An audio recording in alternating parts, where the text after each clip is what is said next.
таңғы сағат 7:20 ауа райының өзгеруіне байланысты Батыс Қытай, Батыс Европа тас жолы жабық.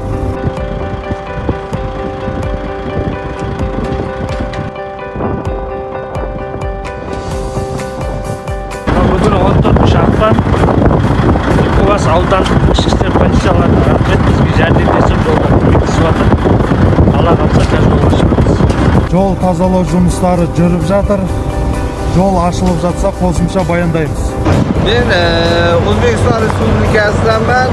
Hozir Qozog'iston Respublikasining Tulkibas audandamiz. Politsiya xodimlari to'xtatishib, bizni xavfsizligimizni o'ylashib, mana yerda mana gastisalar bor.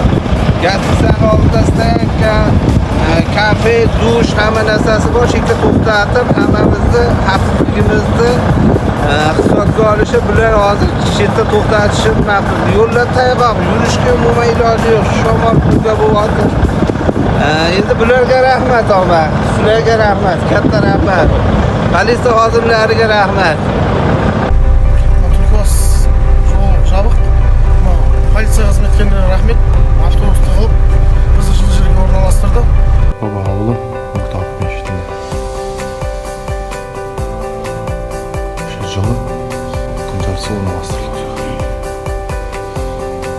Түлкібас ауданында қар қатты жауып дауыл тұруына байланысты жолда машинамыз тұрып қалды. Полиция қызметкерлері мен әкімшілігіне рахмет. Машинамызды шығарып, жылы жерге әкеп орналастырып жатыр. Полиция қызметкерлеріне рахмет.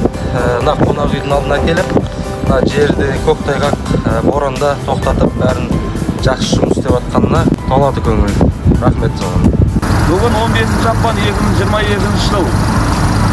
Тараз бағытына қарай жол жабық, жол тазалау жұмыстары жүріп жатыр. Жол ашылған кезде хабар айтамыз.